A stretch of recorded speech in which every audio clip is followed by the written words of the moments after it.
Plus de 24 heures après les frappes françaises en Syrie, l'entretien dominical du président a été l'occasion de revenir sur les choix guerriers d'Emmanuel Macron. Des explications confuses qui n'ont toujours pas présenté les preuves de l'utilisation d'armes chimiques évoquées par le président. De quoi diviser la classe politique.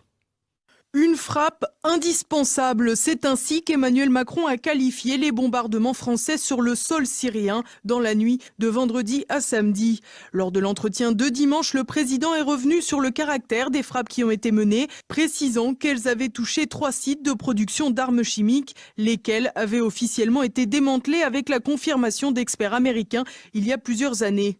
Par ailleurs, l'un des lieux ciblés, Barzeh, avait reçu la visite de l'OIAC, l'Organisation pour l'interdiction des armes chimiques, en février dernier, laquelle avait conclu à l'absence de traces chimiques. De plus, on s'étonne que le bombardement d'un site d'armes chimiques, alors qu'il se situe dans la banlieue de Damas, la capitale, puisse se faire sans incidence pour les populations. Le récit de l'intervention laisse donc planer de nombreuses interrogations. C'est également toujours le cas concernant les accusations d'utilisation par le régime d'armes chimiques sur Douma, dans la province de la Ghouta orientale, il y a une semaine. En effet, si Emmanuel Macron a réaffirmé dimanche soir détenir les preuves, le rapport gouvernemental fait état de preuves établies grâce à l'observation de vidéos et de photographies. Problème, ces documents proviennent de 2 organisations bien connues, les White Helmets, casques blancs fondés avec le MI6 britannique et proche des groupes rebelles armés opposés au régime de Bachar el-Assad, et l'OSDH, l'Observatoire syrien des droits de l'homme, en lien avec les frères musulmans ennemis jurés de la famille Assad. Des sources que l'on peut au moins qualifier de discutable donc.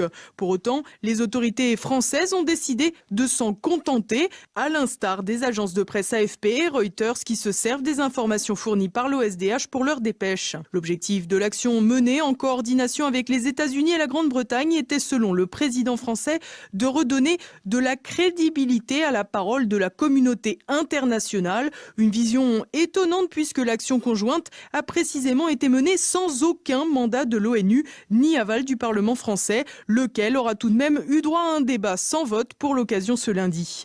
La position présidentielle a également donné lieu à un cafouillage avec son homologue américain. En effet, pendant que le premier affirmait que les troupes états-uniennes allaient se maintenir en Syrie, Donald Trump démentait l'information.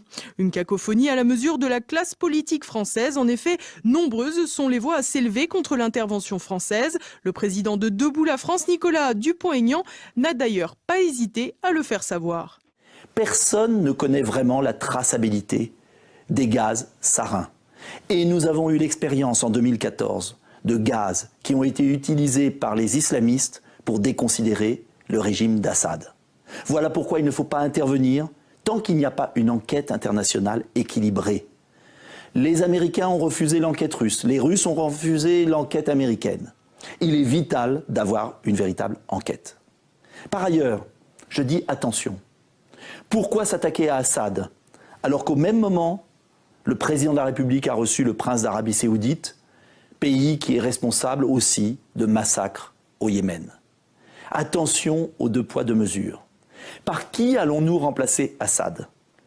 Est-ce Assad qui a tué sur les trottoirs de Paris et au Bataclan? Non. C'est Assad qui combattait les terroristes de l'État islamique, de Daesh.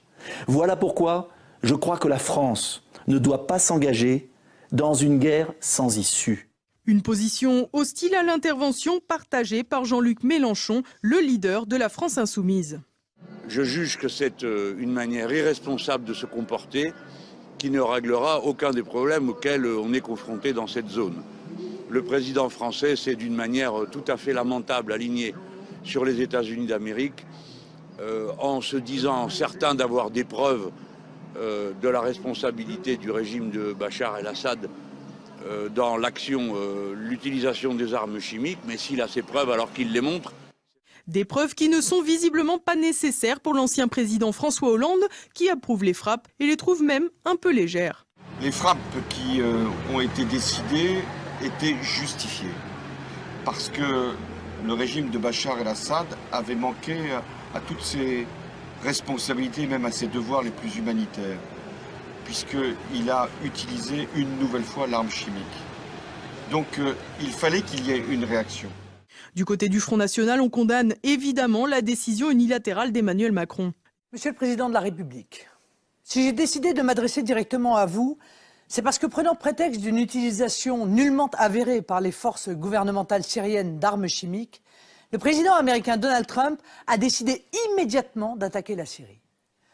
Cette situation est d'autant plus désolante que vous-même semblez vouloir associer notre pays à cette nouvelle aventure guerrière avant même toute enquête indépendante, sans considération du droit international, de nos intérêts nationaux, de la vie de nos soldats et de la vocation historique de la France. Chez les Républicains, la question syrienne est un nouveau prétexte aux tiraillements internes. Laurent Wauquiez, longtemps resté muet sur la question, a finalement laissé entendre son opposition à la participation française aux frappes contre la Syrie. Dans le même temps, Virginie Calmels, la première vice-présidente des Républicains, s'est montrée solidaire de l'action d'Emmanuel Macron, à l'instar d'Alain Juppé. Des divergences politiques à nouveau mises à nu par l'action du président qui vont décidément être difficiles à dépasser.